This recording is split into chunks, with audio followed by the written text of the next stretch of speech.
CIO YARN Live. I'm your host, Ryan the Lion, and our special guest today is Julian Downs, all the way from the Wairarapa, and we're going to be hearing a bit about banking, a bit about farming, a bit about this, a bit about that, a lot about culture, technology, and of course the lesson. So those are our three big questions that we wrap the discussion around: culture, technology, and what's the big lesson. So for anyone out there listening who would one day like to be in the general manager of technology at TSBC or something similar, a great opportunity to learn from the experience and insights we're going to pick up today from Julian. And we'll get you to introduce yourself in a moment. First of all, I just want to say thanks to Flock, our sponsor, John Foote. So Flock sponsored the CIO YARN Live for April and make it happen, enabling us to put this show on air. So thanks very much to John and the team down in Dunedin and growing extensively in Auckland. So this brings us back to you, Julian. If we can start with question one, actually, because there's four. The first question is, could you please introduce yourself AFQY style, which means tell us about the person outside of work. And then we'll get into it. Indeed. Kia ora, Ryan. Kia ora, everyone. Sitting here kind of sharing at least my insights, and you kind of go, hopefully people are interested and there's something useful in amongst that for everybody. But anyway, who am I? Clearly Julian Downs the name. Person behind that a little bit, married, 2 children, live in the Wairarapa on a farm, a small, well, I call it a farm, it's only 80 acres, which is bigger than a lifestyle, but not quite as large as some other farms, shall we say. Passion for technology. So I've been in technology pretty much all my life. I think I had an Amstrad when I started way back in the day, which will probably date me a little bit. Might have even had a ZX81. Love that. Passionate about farming. Worked in a whole bunch of different industries. Finance for quite a while, a couple of stints in various organisations, education, local government, energy, consulting. Like I say, I love technology. I love building, creating things, and where we take that. So that's kind of mine when I think about the culture and questions that we'll get our way into. How do you find what you're passionate about, what you love? When you do that, then you find it all comes. So I normally tell everybody, you'll see me smiling when I'm enjoying what I'm doing, right? And that's pretty much every day, as long as I'm passionate about what I'm doing. Awesome. Well, great to see you smiling now, or else we'd be in the carpet and have to get the old wellies on and fish our way out of it. So, there's got to be too many farming analogies today, clearly. Yeah, no, look, I'm from Dunedin, and I spent half my weekends on farms up around Wanaka and Queenstown, crossing farms while I was walking towards a mountain. So, I've had a few experiences, and I think I usually share them. One of them includes doing the milking and getting absolutely had by my girlfriend's father, who encouraged me to lean in, and then I got the runny, warm, steaming shit down the back for the next 2 hours. But as he said, it'll keep me warm, and the smell will keep me awake. So But in terms of this, I don't want to call it hobby farm, because that might be a bit of an insult. It sounds a bit more intense than that. But because we're going to talk about tech intensely for about 30 minutes, give us a little snapshot about the farming aspect of it. Yeah, I can do. So we started that. My wife rides horses. You buy a bit of land, as you do, a lifestyle bit of land, and then I naturally go, well, what do I do? I've got all this land kind of sitting around. Then I call it my MBA, decided I'd start a business. We'd do the paddock to plate. So about 16 years ago, we kicked off a paddock to plate business. And that was breeding beef cattle, and then went through the whole selling, retail, farmers market, through to restaurants, and all of those, right? And for me, I learned a hell of a lot running a business, having your own business, right? I advise it to anybody. You learn a lot about that as you run your own business. The other bit for me, it's that, should we go left brain, right brain? When I started, at least in the farming business back 15 odd years ago, technology wasn't kind of part of what happened on a farm. So there I had the manual labour bit along with the thinking side of things that I'd do in a technology business. So that just kind of provides that balance for me on the getting out, exercising, getting the thinking, getting that manual stuff going. These days, any farm will tell you there's a lot of technology involved in farming as well. So that's kind of changed a little bit. But I could kind of come home from my wife and go, yeah, I spent all day sitting in front of a computer. I'm going to do something else now. So there was a whole bunch of things I got from it. But like I say, one of the biggest is, running your own business. Learn when it's your own money, when you're learning to do the marketing, doing all the sales, doing all the roles and jobs that you need to. That applies across any industry. And I've used that a lot as I go into various organizations. You start thinking about, what is important and why that is important to you. So these days, scaled the farming, but back just small enough for what we do. It is, I'll go to a hobby business, shall we say. That's because my technology side of things and TSB keeps me plenty occupied. But it's enjoyable. It fits our lifestyle, all of those good things. So last question being right on the line, and you mentioning plate. Where can we purchase and sample some of this delicious meat? At the moment, all just online. Okay. From and I only sell it these days in large quantities. So quarter carcass, half carcass, whole carcass. Well, I might just have to buy that. What are Yeah. those things? Chest freezers that my wife keeps Yeah, on. you buy a chest freezer steer. Yeah. Okay. Right. But at the moment, again, learnings from it. You understand supply chains now and what COVID's done to the world, right? Getting meat processed through a meatworks these days, when you've now reduced the amount of people that can actually be in a meatworks because of COVID. Suddenly, that supply chain for a food side of things has become a lot harder. Like I say, a lot of learnings that I do, and I gain through that business. Yeah, well, that whole subject. This is where we'll segue from the farming and into today's first question around culture, because you mentioned that you learnt a lot running your own business, and we were talking earlier before coming on screen around the job sharing and whatnot. So if we think about that as we jump into our first big question, and we're just going to make it open. So in terms of culture, what part does culture play for you in organising and running the tech team, and what sort of things do you actively do to make sure the culture's where it should be? Yeah, good question, and we will. Yeah, I'll probably talk for hours on this. I would do. Culture to me is foundational. Anybody who's in a leadership role knows that. You talk about all the people and how you achieve things and what you do. The interesting one I've had a few times talking in conversations, we're in technology and everybody thinks, right, technology, we're just talking about how I make the computers go faster, how I get some technology to do something different. There's people that are needed to make that happen. There's people that are using it. There's people that are working with those. So that whole culture, how you understand how people are using it, what they're working, how they're changing, how they're running, or they're looking after, that's foundational for anything that I want to be able to do. One of the bits that I reflect from Darby, my former CIO who I worked for, and he starts with the conversation of what does a great day at work feel like? And you ask that feeling question, right? And that to me is fundamental and important, right? We all spend so much time together trying to achieve all of these outcomes. If you're not having a good day, if you're not feeling good, then that's not going to work. One of the comments I shared with you, I think a couple of months ago, Ryan, was around my kind of take on this is nobody wakes up in the morning to be a dickhead, right? Yeah. They'll wake up in the morning and they go, right, what am I going to do to achieve what I need to, what I think my purpose is? So then you go, right, how do we all empathize with each other? How do we understand what somebody else is trying to achieve today, what they're trying to do? And that's where culture comes into it. How do you respect everybody? How do you empathize with them on what they're trying to do? They've all got a different context of what's going on in their world and their life at that point in time. So like I say, culture, foundational. If that's not right, then any organization is going to struggle and people are going to struggle, right? And so how do you as a leader, as my life, kind of try and make that better? So that's kind of how I come into it from a culture side of things.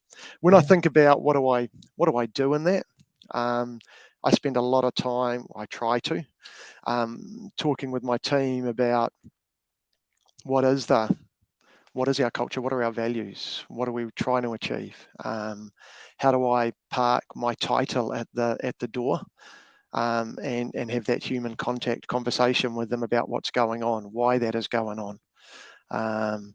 Think about how everybody is, you bring with those leadership words, empowered, how we're doing the right things. Those are the things that come in which culture borders on. We'll all have as an organization, what's our purpose, what are our outcomes we want to achieve, and all those structure things that you kind of do as an organization. If I haven't got that culture, then that just makes it a lot harder to achieve those. And everybody buys into the purpose that you get on. Yeah, empathy is a big one that you hear me, I try and talk about as well. If I'm building be it a new bit of technology, putting that in, somebody at the end of the day is going to use it. Somebody's going to test that. Somebody's going to do an analysis piece. So just understand I'm not on an island when I'm doing the build activity. Who else is involved with it? How do I empathize what they are trying to do? How do I bring those cultures into what I'm doing and make their life easy? So those are what I think about when I go culture. What do I do in that space? Values, talk on the values, and I talk a fair bit. To me, it's stories, right? You bring all of those stories to bed. You just make sure you constantly do it. As a leader, all my team know, right? They can pick the phone up anytime and I will answer the call, text, or email, or whatever that is, to talk to that person about kind of the culture. One of the other stories share when I think of the culture is one of my colleagues comes from a European culture side of things, and as everybody starts the day with how you doing. What are you doing? And him and I, we normally have the conversation which goes along the lines of, well, do you want the Kiwi answer or do you want the European answer? Because the Kiwi answer in our culture is normally just, how you doing? Yeah, I'm doing fine, mate. How are you? Yeah. Okay, that hasn't scratched the surface of what anybody is feeling, how they are, and what they're doing. So normally with him, I go, yeah, no, I'm actually interested in the non-Kiwi answer. How are you doing? What's going on in life? Are you having a good day today? Are you having a bad day? Is there something? Yeah, because all of that sets the context within which you are working, within which we're trying to get together and do things, etc. So yeah, just get those foundationals in, because once you've got those foundationals, the rest just becomes a lot easier. We all know that in a work context, we're going to have conflict, disagreements, we're going to have good times, but you're going to go through all of those things, right? So how do you get your culture kind of in place there? Absolutely. And one of the other aspects I saw in the notes is around transparency as a leader. And I just want you to share a little bit more about that, because for me, that is so important. Like, I remember working with leaders, and there'd be some that would, working for a boss or manager, leader, whatever title, but there'd be some that would hold stuff back, and you'd be sort of, do as I'm told, not as I do. There'd be some that would tell you the wrong things, I guess, and that would be quite upsetting. And I reflect on that in terms of, maybe they weren't as good as choosing their words. And then there are the few who are just naturally transparent, share stuff that you feel you shouldn't be getting told at your level because it's quite important, it's quite detailed. But they do it in such a way that it just builds respect and gains buy-in, and you really feel part of it. And for me, that's the transparency that I know I'm not hitting myself, but would one day like to be hitting. But tell us what you think in that space and what impact it has. Yeah, it's again one of those principles, and I'll go, I try. I'm sure there's spaces where I fail, right? We're all human, and those things happen. But transparency is fundamental, right? You build trust. You want to be transparent with what's going on, and why that is going on. That context side of things. What is the context that's going on? How do you care about people on that? So part of that is being transparent. What I find as I'm in that, is you kind of, as I start, I mean, I've been at TSB 9 months with the team, just making sure I'm constantly transparent. How do people then understand that? Probably most of us come from Shall I go a mistrust point of view at times? We're not sure. So therefore, for me as a leader, it's just being constant transparent. How do I just constantly behave that way, show that way, and therefore that small drop in an ocean change everybody else to, hey, transparency is the way to go. How do we share those?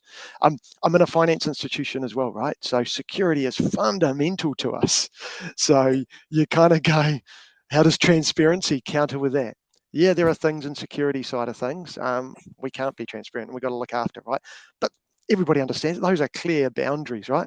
The other pieces will be transparent about what's going on, why we're doing that. And as a leadership side of things, that is also pretty easy to do, right? That's my role. Be transparent, be open with what the context is, the why we are trying to do things, etc. And then I create that environment for my teams to do the best that they're able to do, right? I might be sitting here as the GM of technology, but sure as eggs are eggs, I'm not the brightest person sitting in that room, right? I got a team of people that are thinking. So how do we all leverage that together? And the only way to do that is be transparent. If I'm holding something back, then potentially someone might come up with some suggestion, some way to achieve something, to do something, whatever it happens to be. So transparency's got to underpin that as well. Brilliant. Well, thank you very much for sharing. And yeah, I think the transparency, as you highlight, it gives opportunity for the team to get involved and to add their experience and be part of it. And that certainly was the way for myself. I think that's what I really resonated with was I've now got the information to really make a difference, make an impact. I feel good for achieving, and I feel part of a team that's also doing the same. So that's brilliant. Now let's get on to question 2. This is the technology one, the world we live and work in, for those of us who are watching. And I think it's coming back to the Amstrad or the ZX81. We started with a Commodore 64 as kids, and Mum's still working as a MIS. She doesn't call herself a CIO, but she manages the organisation from the tech perspective. And I was talking to her the other day around what her Novell networking certifications were back in the day, because Julia Rao put up that she was the first woman Novell network engineer. I was like, I remember Mum talking about that. Yep. But so Mum had other certifications in Novell, but probably wasn't the first. But going back in the dark old ages. But what is happening for you in the technology space now? What is the cool stuff? Because this is, there's always going to be good and bad, the word of technology debt and the other cool stuff that's new and innovative, etc. But this is the opportunity to share what you can, because there might be people out there that go, oh, wow, I want to get on board with the team and be part of Julian's team, be part of the transparency and be part of the tech. So what's happening in your world? Yeah, you're right. There's always new good things sitting in amongst there. There are a myriad of things that come on, right? I won't talk Novell token ring or anything like that because we're not doing those. But what are we doing? The first bit on that was because I'm in finance, and often I get asked why I choose to be in finance when you're a technology person. And the answer I often give is, well, as a technology person, you may want to go work for a Google, an Amazon, a big tech company.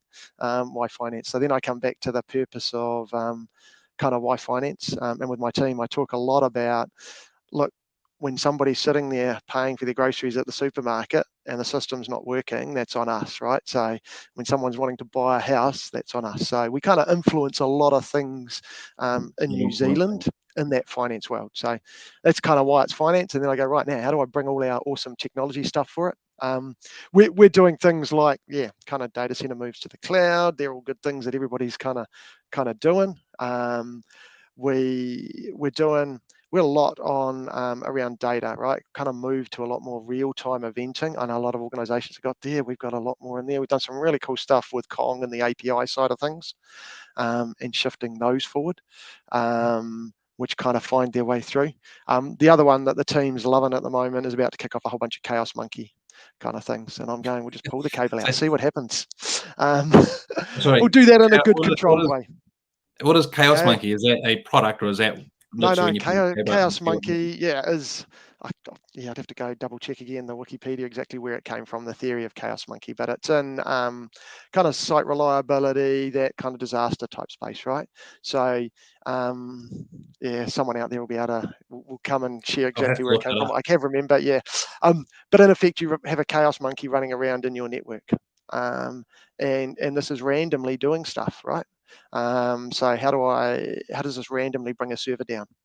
And so your network, your system's able to self-heal, react to a chaos monkey running around, pulling a cable out, dropping a server, dropping a database, trying to do things. And once you get to that, you end up with a resilient system because you're actually building your systems as though they are going to fail every 5 seconds. So we're starting to look at that a little bit and see what we can do. If we take red teaming from security as a concept, it's along those lines, but rather than about getting in, it's about running around and doing various things, not just security related, but taking a server down, taking an object out of the network, etc. Because we all know that stuff's going to happen at some point in time, right? You know that maybe I'm going to lose power somewhere and some switch is going to go off, etc. So yeah, how does your system react? What happens? Cool. And you mentioned Kong, which is the API tool. That seems to be quite a popular flavor. I'm hearing that spoken about a lot, and there's a range of organizations moving to it. Is there a particular reason why is it the new flavor of API? It's better in some way? Golly, that's a good question. Yeah. That's a good question. It does what it says on the tin. It's good. It's easy to use. You end up with the reliability, the scalability, and amongst it, right? All of those good things that kind of work with it. I kind of look at when you pick a technology. Vendors won't like me for this because I kind of go in it. You look at a range of factors, right? You want a lot of those kind of, shall we go, architectural qualities that sit in amongst it, but then you also want the workforce, the people, to be passionate about it, to know what's kind of there, because that helps me find people that are actually able to build it. And yeah, to a degree, you'll find a lot of technologies will have similar capabilities in there, right? So once you've decided on one and you pick your way through that, right, you run some quick proof on it, test that it can work quickly, then start leveraging it and using it. And again, allow for that technology in 2 to 3 years, potentially something will supersede it. So how do I build our technologies, our environment, that stuff is going to roll around, right? You go back to the ZX81, the Commodore 64, right? They've evolved from a long time since then, right? And we know Moore's law has technology changing regularly. So now how do I make a call, test it quickly, and allow that I'm going to be able to use that asset or that technology for the next 2 to 3 years, and then something else is going to come along. And I want to be able to get that turning around quickly, and make sure I can switch those in and out quickly. And all of us, everybody in a technology point of view, you're right, we're all passionate about what's the new technology that's going on. So how do I bring that into it? How do I bring that flow of new thinking into it, whilst also running a business that says, actually, I don't want to have maybe some of that change all the time, or I haven't got all of that investment that I want to have. So where's the right smart ways to think about keeping that new tech, that testing being there, whilst also running that business? That's the balance that you do on a leadership side of things. So short answer to your Kong one, the team evaluated it, said, like, hey, this is going to deliver the availability that we need, the kind of reliability type features that we've got, and put our API places in place. Cool, tested it out, said, yep, that'll achieve. We're now starting to kick it out of the park as they go. So yeah. Awesome. Well, that sounds like a great plan, and especially like the insight to looking at I guess it's the technology roadmap of might be replaced in 3 years' time. And as soon as I heard it, I was like, you do all that working in your place in 3 years' time? And it's like, yeah, well, there'd be a business case to that. The value for the effort would be there. So hey, that's a great rundown. Thank you so much for your transparency today on the show. And that leads us in to our last question, which is around the lesson. So, a person with your experience, I'm sure you would have had a couple of lessons, whether it's like mine on the dairy farm leaning in too much, or something a little bit more technologically based or culture based. But what lesson did you decide to share with everyone today, out of the potential many that you could have? It's not one from a farming analogy, so you're safe Right. there. Um, my main lesson actually is, it probably comes back to culture. It's keep a growth mindset, right? It's really interesting to see they're teaching kids that in school at the moment, right? Never stop learning. Never stop asking those questions, right? You want to be constantly learning. As I said just a moment ago in the tech, right? I'm assuming that's going to be gone within 3 years. So I need to learn something new, understand that. So keep that growth mindset that comes in there. With that comes, because you're learning, you're starting to see passion come through from people. How are they passionate about what they want to achieve? So all that culture growth comes into it. And a growth mindset side of things, people are starting to ask those questions a little bit more, which then brings out those learnings that come in with that growth mindset. You get that empathy. I'm having a conversation with Ryan, and I'm now having that almost thinking going, why is Ryan thinking that way? What do we do? So you build that kind of empathy for people with it. So, like I say, hold on to that growth mindset side of things that sits there, because that will bring a lot of questions as you're thinking and starting out. Transparency, I talked about. Make sure you are 100% transparent.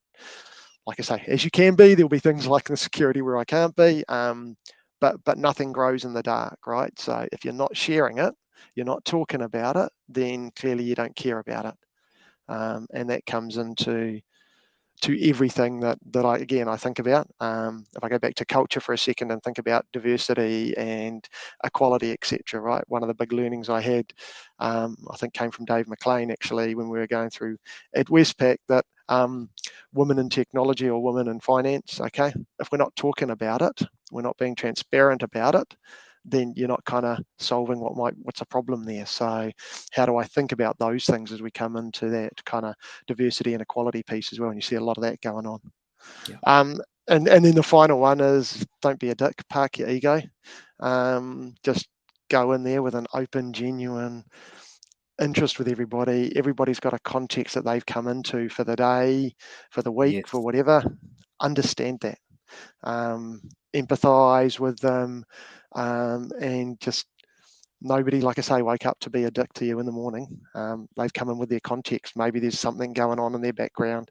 So when you ask how you're doing, pause, listen for that answer a little bit, understand that, and engage with people. Those are probably the key learnings I've learned as I've gone through.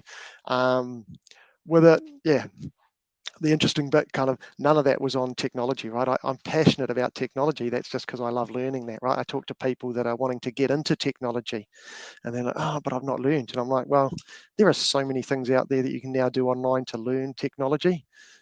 Go kick one of those off. And I share a bunch of them with people. I ran a code club with kids as well, just teaching them how to start coding. Get curious, get learning, start doing those things, right?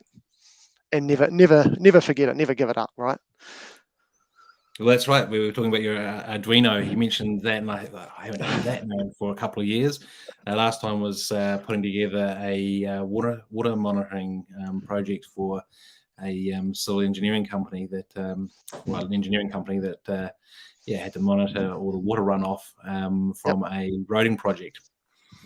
The tunnel out to Warkworth. Was it Warkworth? Anyway, the tunnel we the toll. That'll do. So yeah, when you mentioned Arduino, my eyes lit up. I was like, "Oh, I haven't heard that for a while."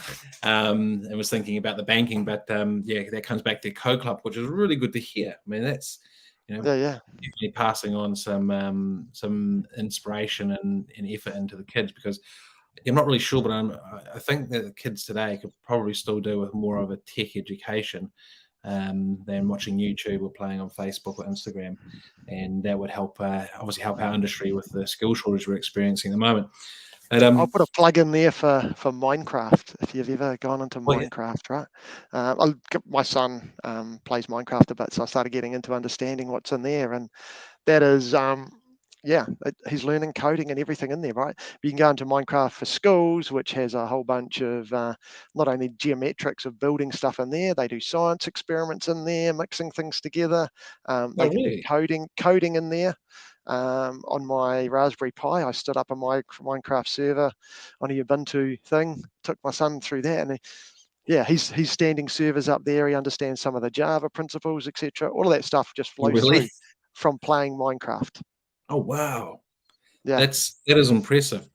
Well, look, we're just coming up on the half hour, and I want to say thanks for sharing that about the work you did with your son and getting that service set up, because that's pretty impressive. But I just wanted you to think about closing remarks. So I'll just give a little bit of a summary and give you the opportunity to have a think. So we've had Julian Downs on the show today, and shared at the beginning, when he introduced himself, that he's learning a lot from running his own business, and the fact that you're in charge of everything, and they led into the culture aspect quite nicely in terms of how to engage with people, how to listen to people, how to provide transparency so that they're empowered to pick up the reins and run with the work and deliver, and feeling good about their achievements. Then into tech, so a lot happening at the moment, and we had a bit of time talking about cloud migrations, APIs, and there's one other bit. I think it's probably more around the API discussion around the technology selection. And the last bit was the lesson, which was around the growth mindset. And I really liked how you strung together a couple of different points. Each line itself would have been a point of its own, but together they almost make a super point of, with a growth mindset, you're always asking questions. From asking questions, you're learning the context of the person, which relates back to the culture. That enables you to get to work together a bit more closely. And the wee note I put down was you said that you spend so much time together at work. And it takes me back to, being told as a youngster that you don't go to work to make friends, you go to work to work. So keep your mouth shut about your personal life, which I was quite distraught about, because I thought, the opportunity to make friends with the people you work with, because you spend so much time with them. But coming back to yourself, the lesson there is that growth mindset always keeps you learning, and it's not just learning the tech, but it's learning your people and building your culture together. So I just want to say thank you very much for an excellent session today. Learned heaps, and leave you with the closing remarks if you've got some final words to share to sum everything up from your perspective for people. Yeah, that has been good, Ryan. That the culture's kind of, as I said, foundational. So I love talking about that, how we get people kind of connected, how we get those leadership things going. So hopefully there's something useful for people out there. Feel free to reach out at any time. You can get hold of me on LinkedIn. I found that you find your way up, you become a little bit more public and being aware. So, I love talking about that. So feel free. Awesome. Thanks for the time. Look, I've got a feeling you'll get a few people connecting with you. We've got Paul and Attack, CIO himself. Just pop that comment up around great insights overall. Yeah, thank you, Paul. And just pop them up as we go through. And Neil, so thanks for sharing your experiences, very refreshing. Thanks, Gerard, so some Minecraft experiences with my son as well. That's cool. So Gerard immigrated to New Zealand and come known to me through attending AFQY. So it's good to see him there. And highly recommend Minecraft. You got kids, get into it, right? There you go. Look at that. Yeah. And Ko Augusto Thalic, I hope I pronounced that almost correctly. But yeah, talking about Minecraft, and he had a point earlier when you're talking around, let me just go back, growth mindset. So I don't know if you know the Dr. Michael Gervais podcast, but I think I'll have a look in the mindset book from Carol Dweck. So some good suggestions there from the audience. And just say thanks again as we finish out to Flock and John Foote, who partner with us to enable bringing you these shows. We've had the series over April. We'll be releasing the May series shortly with Mandy Simpson, Andrea Black. The two last names escape me, believe it or not. The guy who remembers everyone's names, thought I had it. But I will put up a post just like I did with yourself when we had Steve James, Russell Jones, yourself, and Roxanne next week for April. And wish everyone, a good Anzac Commemoration Day on Monday and a brilliant Friday and weekend. So thanks again, Julian. Really appreciate your time and input. No, thank you, Ryan. Look forward to the future sessions. Awesome. All right.